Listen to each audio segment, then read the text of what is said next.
Hi, hello everyone. Namaskara eldrigu. Hegidira eldru? I hope you all doing good. So today in this strategy video, we are going to discuss about the characteristic features of vertebrates, especially tetrapods. You know the meaning of tetrapods? Limb-bearing organisms. ಕಾಲುಗಳನ್ನ ಹೊಂದಿರತಕ್ಕಂತ ಪ್ರಾಣಿಗಳಾಗಿರುತ್ತೆ. ಓಕೆನಾ? So they are camouflaging frogs, scary cold-blooded reptiles, beautiful birds and well-adapted intelligent mammals. ಈ ಎಲ್ಲ ಆರ್ಗಾನಿಸಮ್ಸ್ಗಳ characteristics ಅನ್ನ within 10 to 15 minutes ಅಲ್ಲಿ ಇವತ್ತಿನ strategy ವಿಡಿಯೋಲಿ ತಿಳ್ಕೊಳ್ಳೋಣ. ಓಕೆನಾ? So without wasting time let's get started. First we need to understand the classification, right? ಅದನ್ನ ಯಾವ ತರ ಕ್ಲಾಸಿಫೈ ಮಾಡ್ತೀವಿ? So we know the Vertebrata is the subphylum, right? Subphylum Vertebrata is divided into two divisions based on the absence and presence of jaws. They are called agnatha and also gnathostomata. Agnatha, absence of jaws. Here gnathostomata, presence of jaws, jaw-bearing organisms. Now we are talking about gnathostomata. There are two superclasses, pisces and tetrapods. We are classifying this based on the presence of locomotor structure. For example, if the locomotor structures are represented by the fins, we used to call them as pisces. ಈಜು ರೆಕ್ಕೆಗಳನ್ನ ಹೊಂದಿದ್ರೆ ಅವುಗಳಿಗೆ pisces ಅಂತ ಹೇಳ್ತೀವಿ. Normally we use to call them as a fishes, ಮೀನುಗಳು, ಈಜು ರೆಕ್ಕೆಗಳು. If the gnatostomata which are having the locomotor structure and represented by the limbs, ಅಲ್ಲಿ ಲಿಮ್ಸ್ಗಳು, ಕಾಲುಗಳು represent ಮಾಡ್ತಾ ಇದ್ರೆ ಅವುಗಳಿಗೆ ನಾವು ಟೆಟ್ರಾಪಾಡ್ಸ್ ಅಂತ ಹೇಳ್ತೀವಿ. Tetra means 4. They have 4 limbs for the locomotion. Here you can observe 4 classes under the tetrapoda. So that is called amphibia, reptilia, aves and mammals. So ನಾವು ಕೂಡ ಇದೇ ಕ್ಲಾಸ್ಗೆ ಸೇರ್ಕೊಳ್ತೀವಿ, ಹೌದಲ್ವಾ? So let's start. What are the characteristic features of all these tetrapods? Here you can observe in the second column characteristic features of that particular class. And also in the very first row, I have mentioned the classes like amphibia, reptilia, aves and mammalia. ಯಾವ ಕ್ಯಾರೆಕ್ಟರ್ಗಳನ್ನ ನಾವು ತಿಳ್ಕೋಬೇಕು? And remember, this session is very important for all your examinations. Board examಗೆ, NEET examಗೆ, KCET ಗೆ ತುಂಬಾ important ಆಗಿ ಬೇಕಾಗುತ್ತೆ. ಓಕೆನಾ? So look at here. We need to start with habitat, the place of living. ಅದು ಎಲ್ಲಿ ಬದುಕುತ್ತೆ? We know that all these tetrapods are terrestrial, completely terrestrial, but few of them require water to complete their life cycle. Life cycle ಅನ್ನ, reproduction ನ complete ಮಾಡೋದಕ್ಕೆ water ಕೂಡ important ಆಗುತ್ತೆ. ಅದರಲ್ಲಿ Amphibia, as the name indicates, these organisms need water as well as land to complete their life cycle. ಅಂದ್ರೆ Amphibia ಅಂತ ಹೇಳಿದ್ರೆ they are able to live on land as well as in water. So they are terrestrial and aquatic. When it comes to reptilia, these are the first vertebrates which completely adapted to live on land. But amphibia are the first terrestrial organisms which appear on the land. You can say first vertebrates appear on the land. First vertebrates which completely adapted to live on land, they are called reptilia, terrestrial and aquatic. And aves, commonly called birds, they are usually terrestrial and only few species are present in water. So terrestrial as well as aquatic. When it comes to mammalia, mammals, they are completely adapted to live on land. They are terrestrial. Only few species like a dolphin, blue whale and seal, they are present in water. Only few species are aquatic in nature. That's all about the place of living called habitat. When it comes to the body nature in the sense, the body is divisible into 3 main regions. ಯಾವ್ಯಾವುದು? Head, trunk, tail. Or you can say neck is also present. Head ಇದೆ ಅಂತ ಹೇಳಿದ್ರೆ that must be separated by the neck. neck is separate ಆಗಿರುತ್ತೆ. ಆ head region ಅಲ್ಲಿ ಏನಿರುತ್ತೆ? Skull ಇರುತ್ತೆ. Whether the skull is a monocondylic or it may be the dicondylic. ಯಾವ ತರ ಇರುತ್ತೆ? You can observe this one. In amphibia and mammalia, you can observe dicondylic skull. That means they have 2 occipital condyles. 2 occipital condyles ಗಳನ್ನ ಹೊಂದಿರುತ್ತೆ. But in the case of reptilia and aves, they have only 1 occipital condyle. We used to call it as a monocondylic. Okay, ಈಸಿಯಾಗಿ ನೆನ್ಪಿಟ್ಕೊಬೋದಲ್ವಾ? Dicondylic in amphibia and mammalia. Reptiles ಮತ್ತೆ aves ಗಳಲ್ಲಿ monocondylic skull ಇರುತ್ತೆ. And one of the best feature we are going to discuss right now, that is called exoskeleton. What is the meaning of exoskeleton? It's nothing but outgrowth of the skin. Skin ಮೇಲೆ ಇರೋ ಒಂದು outgrowth ಗೆ ನಾವು exoskeleton ಅಂತ ಹೇಳ್ತೀವಿ. In the case of amphibia, exoskeleton is completely absent. I am writing here, there is no exoskeleton. There is no exoskeleton in the case of amphibia. Just take an example, whether it is a frog or it may be the buffo or salamander. Adar skin anna nodi. Their skin is completely smooth, soft, mucus, slippery and glandular without any external outgrowths. We used to call them as, exoskeleton is absent.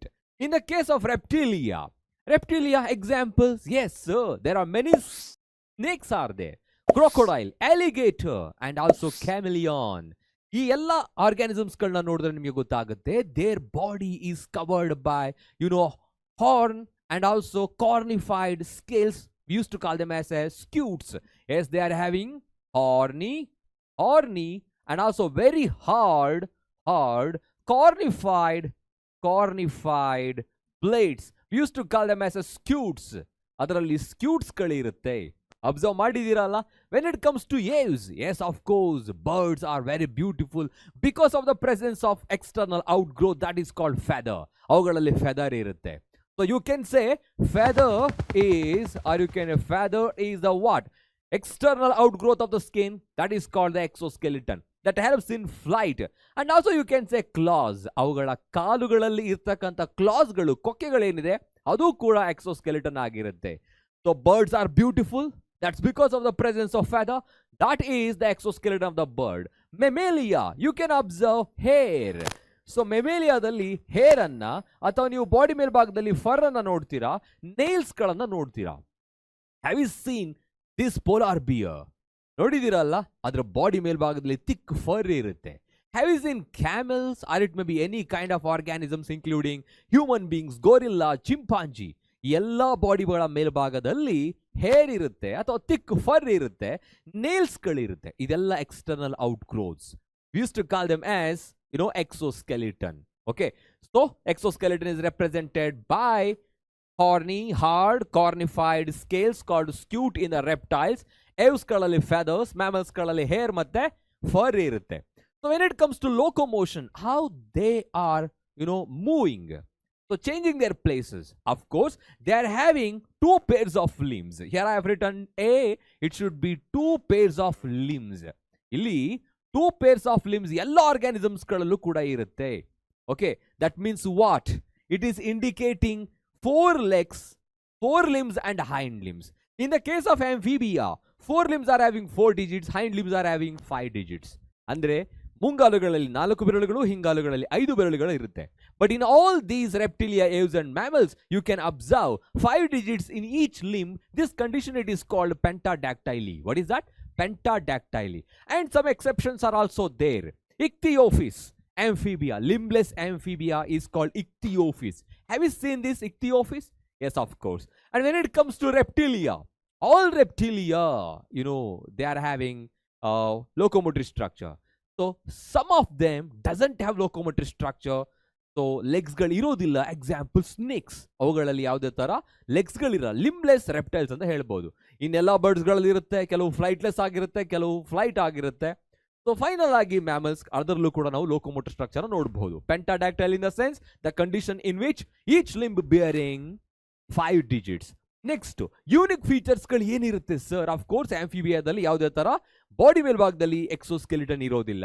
ರೆಪ್ಟಿಲಿಯಾಗಳಲ್ಲಿ they have ability to sense the sound through the vibration. And Aves ಗಳಲ್ಲಿ of course they are having the pneumatic bones, hollow, so that means filled with air, light in weight. Air cavities are present. 4 limbs are modified into 4 wings. So that is surrounded by the feathers responsible for the flight. ಇಲ್ಲಿಗೆ ಬಂದ್ರೆ body hair ಇರುತ್ತೆ mammals ಗಳಲ್ಲಿ, ಜೊತೆಗೆ diaphragm, there is a muscular layer present between the thorax and abdomen, so responsible for the respiration. This is the main unique feature of the mammalia. And also external pinna, or you can say pinne. ಈ ಕಿವಿಯಲ್ಲಿ ಏನಿದೆ external ear, it is present only in mammals. So next, respiration ಗೆ ಬಂದ್ರೆ, how we are respiring? We are respiring with the help of lungs. So we are the mammals and most of the birds and also reptiles. See, they have completely adapted to live on land. So that means they need to take the free oxygen present in the atmosphere. So ಹಾಗಾಗಿ ಅವೆಲ್ಲವೂ ಕೂಡ lungs ಅನ್ನು use ಮಾಡುತ್ತೆ. They respire through lungs. But in the case of amphibia, they are able to respire through the moist skin called cutaneous respiration. They are able to respire through the gills when they are present in larval stage. That is called branchial respiration. They are able to respire through the lungs when they are present on land. Hence, that is called pulmonary respiration. See, they are respiring through the skin. They are respiring through the gills. They are respiring through the lungs. We used to call them as cutaneous, branchial, and also pulmonary respiration. Next characteristic feature is about the chambers of heart. Circulatory system ge bandre. So look at these two organisms. So amphibia and reptilia, they are having 3-chambered heart, 2 auricles and 1 ventricle. Of course, only 1 ventricle is present. That means both oxygenated and deoxygenated blood get mixed up in the ventricle. They are not able to maintain and regulate the constant body temperature. But in the case of aves and mammals, they are having 4-chambered heart. So there is no mixing up of oxygenated and deoxygenated blood. Eradu kuda mix agalla. They are able to regulate the body temperature. So you have to remember the chambers of heart like this: 2, 3, 3, 4, 4. 2 that is present in fishes, auricle and ventricle. So 3, 3 amphibia and reptilia, aves ಮತ್ತು mammals ಗಳಲ್ಲಿ 4-chambered heart ಇರುತ್ತೆ. In ಅದಕ್ಕೆ related ಆಗಿರೋದು, if organisms are having 3-chambered heart, so there is no separation of the blood. So that you can say poikilotherms. Poikilotherms ಅಂತ ಹೇಳಿದ್ರೆ ಏನು? That means they are called cold-blooded organisms.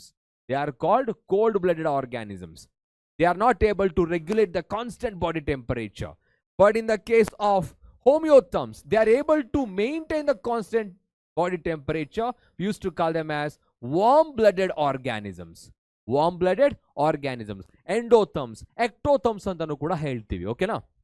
Next, nervous system ಗೆ ಬಂದ್ರೆ, of course, all these are highly organized, evolutionarized organisms. So they are having the brain, but cranial nerves are very important. Here you can observe 10 pairs of cranial nerves in the case of amphibia. In rest of these 3 classes, you can observe 12 pairs of cranial nerves which have been arised from the brain or the skull region. Okay. Next, excretion. Mesonephric kidney is present in amphibia. Mesonephric, not much well developed. Nephrons are well organized, but that is not compactly packed in the form of a kidney. Next, metanephric kidney is present in reptilia, aves and mammals. But we need to understand what is the excretory product is producing from these organisms. The organisms which are consuming large amount of water, they need to eliminate so more amount of water. So in the form of urea, such type of organisms which are eliminating the nitrogenous waste in the form of urea, they are called 𝐒𝐿𝐃𝐄. So here also you can observe these organisms are called 𝐒𝐿𝐃𝐄. 𝐒𝐿𝐃 organisms. What are they? Amphibia and mammals. But reptiles and aves, they are consuming very less amount of water. They need to eliminate very highly concentrated excretory product. So that is having the uric acid, hence it is called 𝐒𝐿𝐃 organisms. 𝐒𝐿𝐃 organisms. Okay, you should remember this. Next, renal portal system. So that is present in amphibia. Renal, kidney, nephrons, another indicate ಮಾಡುತ್ತೆ, and it is absent in all these organisms. And hepatic and hypophyseal portal system, that is present in all these organisms. You should go through this table and remember. And when it comes to the other features, that's including the reproduction. ಆ reproduction ಅಲ್ಲಿ fertilization ಯಾವ ತರ ಆಗುತ್ತೆ, development ಯಾವ ತರ ಆಗುತ್ತೆ, oviparous ಇರುತ್ತಾ ಅದನ್ನು ತಿಳ್ಕೊಬೇಕು. Yes, fertilization in the case of amphibia, that completely depends on water. Water ಮೇಲೆ ಡಿಪೆಂಡ್ ಆಗಿರುತ್ತೆ reproduction ಗೋಸ್ಕರ. So there you can observe the fertilization is external, means fusion of male and female gametes that occurs outside the body in the water media. ನೀರಿನಲ್ಲಿ ಆಗುತ್ತೆ. So ಹಾಗಾಗಿ ಇದನ್ನು ನಾವು external fertilisation ಅಂತ ಹೇಳ್ತೀವಿ. In case of these 3 classes, the fertilization, fusion of male and female gametes, that takes place inside the female genital tract. Hence it is called internal fertilization. Next, development. ಯಾವ ತರ ಇರುತ್ತೆ development ಅಂತ ಹೇಳಿದ್ರೆ, whether they are having the larval stage or not in their life cycle. Larval stage is present in amphibia. They are completely different from their parent. Parent ಗೆ compare ಮಾಡಿದ್ರೆ complete ಆಗಿ different ಆಗಿರುತ್ತೆ. There is no comparison in between them. ಟ್ಯಾಡ್ಪೋಲ್ಸ್ ಅನ್ನ ನೋಡಿರ್ತೀರಲ್ವಾ? Those tadpoles are completely different. They are having tail, and and the mature one, the adult one, they having legs. ಅದರಲ್ಲಿ tail ಇರೋದಿಲ್ಲ. ಈ ತರ ನಾವು similarity ನೋಡೋದಕ್ಕೆ chance ಇಲ್ಲ. So such type of organisms where the larval stage is present, where the young ones are completely different from their parents, they are called indirect development with the larval stage. But in all these organisms, there are young ones. Young ones are completely similar to their parent except in the size. Size anna bitre elladrallu complete agi similar agirutte. Without larval stage, hence it is called direct development. And here the development is external, but here development is internal, inside the calcareous shell, we can say. Hauda? So next illige bandre oviparity or viviparity yav tara irbodu? Ovi, ova, andanu athava neevu adana egg anta helbodu. See, amphibia, reptiles and birds, they are egg-laying organisms. I am writing here, these are egg-laying organisms. Means they lay eggs. ಮೊಟ್ಟೆಗಳನ್ನ ಇಡುತ್ತೆ. ಹಾಗಾಗಿ ಅವುಗಳಿಗೆ oviparous ಅಂತ ಹೇಳ್ತೀವಿ. ನೋಡಿದಿರಲ್ಲ, egg is completely protected by the calcareous shell. So where the young one is developing within that, ಅದರ ಒಳಭಾಗದಲ್ಲಿ ಬೆಳೀತಾ ಇರುತ್ತೆ. ವಿವಿಪ್ಯಾರಸ್ ಅಂತ ಹೇಳಿದ್ರೆ ಮ್ಯಾಮಲ್ಸ್ಗಳು give birth to young ones. ನಾವು ಕಾಮನ್ ಆಗಿ ಮ್ಯಾಮಲ್ಸ್ಗಳ ಕ್ಯಾರೆಕ್ಟರಿಸ್ಟಿಕ್ ಹೇಳಬೇಕಾದ್ರೆ ನಾವು ಫಸ್ಟ್ ಇದನ್ನ ಹೇಳ್ತೀವಿ, but the main characteristic is the presence of mammary glands. Second ನಾವು ಬರಬೇಕಾಗಿರೋದು ವಿವಿಪ್ಯಾರಸ್ಗೆ, organisms which give birth to young ones, ಮರಿಗಳಿಗೆ ಜನ್ಮವನ್ನ ಕೊಡುತ್ತೆ ಅಂತ ಹೇಳ್ಬಿಟ್ಟು.